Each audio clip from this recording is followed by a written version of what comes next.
Paz do Senhor Jesus, meus amados irmãos, que quem fala, vosso irmão em Cristo, professor Michael Adriel, Shalom.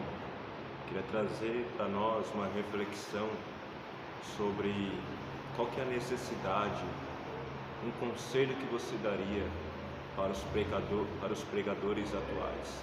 Qual conselho que você daria para os pregadores atuais da nossa geração? Eu queria dar alguns conselhos para os ministros da palavra, para pregadores, para obreiros, pastores, para que a gente venha a ser edificado com o intermédio da sua palavra. A gente sabe, meus amados irmãos, que está ocorrendo na nossa geração, a gente está vivendo uma crise espiritual, uma crise em muitas igrejas, ocorrendo muitas falsas profecias, mensagens falsas, usando até as escrituras sagradas. Muitas pessoas têm pregoado a mentira, têm iludido pessoas, e através desse vídeo a gente vem dar conselho para você não cometer os erros que a gente está contemplando nessa geração. Então, para que a gente possa aprender e ser edificado com o intermédio dessa palavra. Vamos falar de Bíblia? Eu coloquei aqui, meus amados irmãos, 2 versículos necessários que tem a ver com o tema. Que conselho você daria para os pregadores atuais? Que conselho você daria para os obreiros, para os pastores, para os professores? Aqui eu coloquei 2 versículos, Provérbios 15, versículo de número 1, e Mateus 11, 28 ao 30. Vamos para Mateus primeiramente. Pega a espada do Espírito Santo, vamos examinar as Escrituras. Vamos falar da palavra do nosso Deus. Mateus, no seu capítulo de número 11. Mateus 11, versículo 28. Acompanha comigo. Venha a mim todos vocês que estão cansados e sobrecarregados, e eu vos aliviarei. Tomai sobre vós o meu jugo e aprendei de mim, porque sou manso e humilde de coração, e vocês acharão descanso para a sua alma, porque o meu jugo é suave e o meu fardo é leve. Esse texto, meus amados irmãos, do nosso Senhor Jesus Cristo, o mais doce convite é o convite do Senhor Jesus Cristo, não é verdade? E aqui a gente aprende sobre o ensinamento de Cristo, aqui a gente aprende algo íntimo, o convite íntimo do nosso Senhor Jesus Cristo. Interessante que Jesus faz esse convite para a multidão de almas que ali estavam naquele contexto, pessoas que vieram de longe para ser curado, para ouvir, pessoas que vieram para ser libertadas, pessoas que estavam ali levando um jugo opressor, um fardo pesado do sistema religioso, dos fariseus, dos saduceus, dos escribas, que colocavam um fardo pesado que nem mesmo eles conseguiam cumprir. Nem mesmo eles, como diz em Mateus 23, o Senhor Jesus dizendo para eles em Jerusalém, que eles não tinham nem o poder de levantar com o dedo esse fardo pesado. Mas olha o tom de voz de Cristo Jesus. Imagina comigo você nesse cenário, imagina você escutando aquela voz mansa e humilde do Senhor Jesus Cristo. Imagina o Senhor Jesus Cristo falando isso com você. Nota comigo o versículo 28. Venha a mim todos. Venha a mim todos vocês que estão cansados e sobrecarregados, e eu vos aliviarei. Interessante, meu amado irmão, minha amada irmã, que o Senhor Jesus Cristo não faz acepção. Jesus não faz acepção para abençoar. Jesus não faz acepção para curar. Jesus não faz acepção para julgar. Jesus Cristo não faz acepção para salvar. Interessante que o versículo 28 ele faz esse doce convite. Venha a mim todos vocês. Venha a mim todos, sem acepção, independente da classe, pequenos ou grandes, independente da cor, independente do intelecto. Venha para mim todos vocês que estão cansados e sobrecarregados, que eu vos aliviarei. Interessante que a gente tem que entender, como ministro da palavra, que a gente não pode fazer acepção de pessoas. Não podemos fazer acepção de pessoas. Não podemos fazer acepção de públicos. Não podemos fazer acepção para abençoar pessoas, para evangelizar, para pregar, para pastorear. Todas as pessoas têm as suas personalidades, uma interfere da outra, as diferenças se completam. Então a gente tem que ter sabedoria para tratar as pessoas. Interessante que a gente não pode fazer acepção com as pessoas. A gente não pode julgar a pessoa pela sua aparência exterior, não é verdade? Jesus Cristo, ele olhava para as pessoas. Você vê que Jesus Cristo, ele vai salvar homens intelectuais. Você vai ver que Cristo vai salvar homens pobres, homem rico. Jesus era o mais julgado e ele era o que menos julgava as pessoas para salvar, para libertar. Você vê que Jesus escolhe Levi, Mateus, e os fariseus começam a julgar e começam a dizer para os seus discípulos: como o seu Senhor, sendo mestre, ele come e se assenta com publicanos e pecadores. E quem responde não é os seus discípulos, porque a pergunta ali era para os discípulos de Jesus, mas quem responde é o advogado, é o Senhor Jesus Cristo. Eu não vim chamar os são, não necessita de são, mas sim os doentes. Então Jesus veio para salvar os pecadores para o arrependimento. Então não podemos fazer acepção.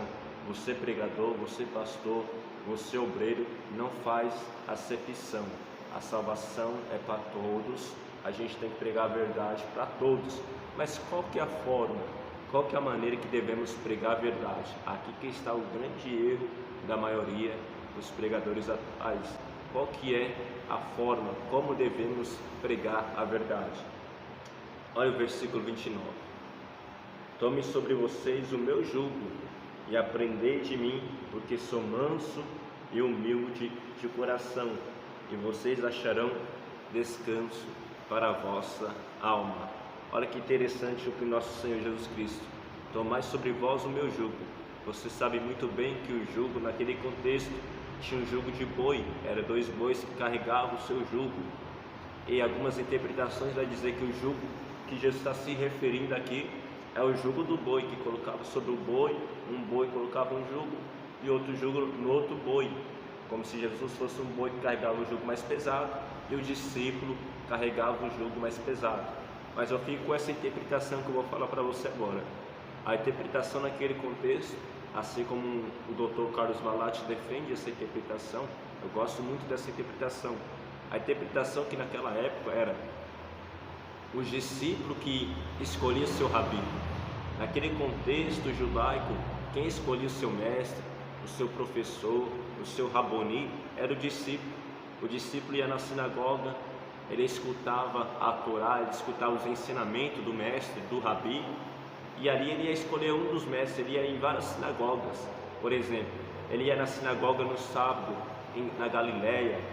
No outro sábado ele ia lá na Cafarnaum para escolher um mestre que ele se identifica, para escolher um mestre que ele se adapta. E ele vendo o ensinamento daquele mestre, ele ia carregar o jugo do mestre. O jugo do mestre seria o quê? Seria a forma da interpretação daquele mestre. Aquele mestre interpreta a lei de uma forma, e o discípulo que escolheu aquele mestre ia carregar o jugo dele, a linha de interpretação dele. Só que o jugo dos mestres daquela época, a interpretação deles era uma interpretação dura que nem mesmo eles carregavam, nem mesmo eles tinham capacidade de cumprir.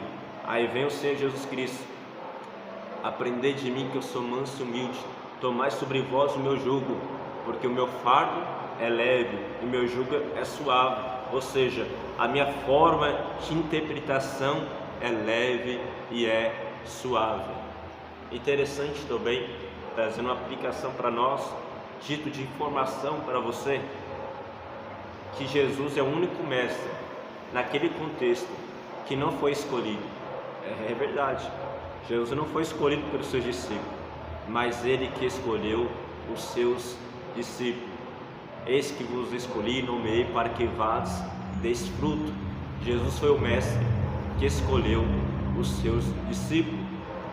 E Jesus ele fala aqui no versículo 29: tomai sobre vós o meu jugo e aprenda a minha interpretação, aprenda comigo, que eu sou manso e humilde de coração, então vocês acharão descanso para vossas almas. Quando a gente está carregando o fardo. E o jugo de Jesus Cristo é leve, tem descanso para a nossa alma. Interessante que é essa forma, essa maneira que Jesus ele ensinava, Jesus ele pregava. Qual que era a maneira, irmão Michael, que Jesus pregava, que Jesus ensinava e que podemos aprender para os pregadores, pastores, professores, mestres, profetas, evangelistas? Jesus ele pregava com humildade e com mansidão. Sim, aí que está. Jesus ele pregava, Jesus ele ensinava com mansidão e com humildade. Isso que a gente tem que buscar pela virtude do Espírito Santo. Buscar mansidão, que é fruto do Espírito Santo, como está em Gálatas 5:22, e buscar humildade. A gente deve ensinar com mansidão e com humildade. Você pode falar as verdades mais duras, mas se você pregar a verdade, deve pregar a verdade, porque a verdade não é apenas um conteúdo, a verdade é o Senhor Jesus Cristo que disse: eu sou o caminho, eu sou a verdade e a vida. Mas como que você prega essa verdade? Eu conheço muitos pregoeiros, pastores que até pregam a verdade, mas parece que eles são anjos sem misericórdia. Prega a verdade, mas não com graça. Prega até a verdade, mas não com humildade, não com mansidão e não com amor. Devemos pregar a verdade, mas com humildade. Você deve ensinar a verdade. Você deve pastorear com verdade, mas com mansidão e com humildade. A verdade, ela anda junto com o amor. Não existe verdade sem amor, e não existe amor sem verdade. Não existe. Não tem como você pregar a verdade e não ter amor. Não tem como você falar do amor de Deus, falar que você ama o seu próximo e não pregar a verdade. Ambos se completam. A verdade se completa com o amor. O amor, ele anda com a verdade. Jesus Cristo é o amor. Jesus Cristo é a verdade. Você vê que Jesus Cristo, como a verdade, foi o pregador que mais pregou sobre o inferno, foi o Senhor Jesus. Mas foi com amor, foi com mansidão, foi com humildade. Aí está. Esse é talvez o maior conselho que eu posso dar para os pastores, pregadores, ministros da palavra. Prega a verdade, mas prega como o Senhor Jesus pregava, com mansidão e com humildade. O versículo 29 diz: aprendei de mim, que sou manso e humilde de coração. Antes da gente pregar, antes da gente ensinar, devemos aprender com o Senhor Jesus Cristo. E como a gente vai aprender com Ele? Ele é manso, Ele é humilde, Ele é verdadeiro. Jesus ele disse algo muito forte e interessante para nós nesse contexto. O discípulo não é maior que o seu mestre, mas basta o seu discípulo bem instruído ser como seu mestre. Todo discípulo bem instruído será como seu mestre. Não pode um cego guiar outro cego. Então, como a gente é instruído, quando a gente aprende com o Senhor, aprendendo com Ele que Ele é manso, que Ele é humilde de coração, que o fardo dele é leve, que o seu jugo é suave, a gente vai carregar o seu jugo de interpretação e levar para as almas. A gente vai evangelizar, vai pregar, vai pastorear, vai ensinar como o Senhor ensinava, com amor e com humildade, porque a gente está carregando o jugo da sua interpretação correta. Estamos interpretando as Sagradas Escrituras da forma que o Senhor quer que nós interpreta, pelo Espírito de Deus.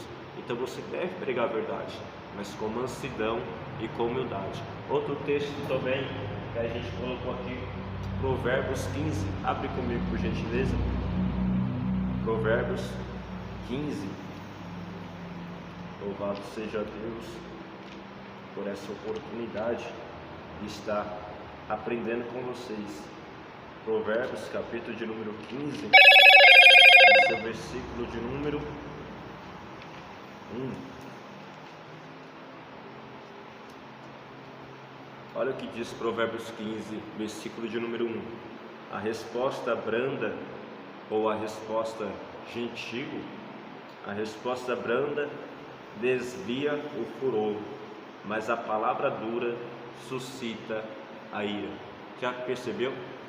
Se a gente tem sabedoria na comunicação, a gente conquista as pessoas. E as pessoas sabem as nossas motivações falam mais do que aquilo que a gente fala, não é verdade? Você pode fazer uma obra boa, mas qual que é a motivação? Aquele grande dia no tribunal de Cristo, onde a igreja vai passar, o que Deus vai julgar, as motivações das pessoas que serão manifestadas. Não é apenas eu estar aqui para você te ensinando, mas qual que é a motivação no meu coração de ensinar? Não é apenas pregar. Qual que é a motivação de você pregar? Qual que é a motivação de você cuidar do rebanho do Senhor Jesus Cristo? Qual que é a sua motivação de louvar o Senhor? Qual que é a sua motivação de ofertar? Então, será julgada as motivações. A resposta branda, a resposta gentil, desvia o furor, desvia a ira. Igual a gente falou aqui, podemos pregar a verdade, devemos pregar a verdade, mas com as motivações das almas se converterem a Cristo, com a motivação de almas caídas se levantar, com a motivação de pessoas que estão presas ser libertas. Devemos pregar a verdade com brandura, com gentileza, com amor, com mansidão. A resposta branda desvia o furor, mas a palavra dura, olha o que acontece se a gente pregar duramente, né? Sem misericórdia, igual o anjo do Senhor, sem misericórdia. Só verdade sem misericórdia. Mas a palavra dura suscita, levanta a ira. Então, muitas das vezes as portas são fechadas pela falta de sabedoria. Muitas das vezes as portas são fechadas pela falta da virtude do Espírito Santo. Imagina, eu estou pregando a verdade para você, mas sem humildade. Eu estou pregando a verdade para você, mas sem amor. Não, está errado. É a mesma coisa você dizer que a pregação, estudar as Escrituras vale mais que a oração, ou vice-versa, ou a oração vale mais que estudar as Escrituras. Ambos se completam, é igual um passarinho. Qual asa do passarinho é mais importante? Não é as duas? Assim, a verdade anda com amor e a palavra anda com a oração. Então é necessário a gente compreender isso. A resposta branda, responde com mansidão, responda com humildade, né? Quem aprendeu com o Senhor Jesus Cristo, que chamou no seu doce convite: vinde a mim todos vocês que estão cansados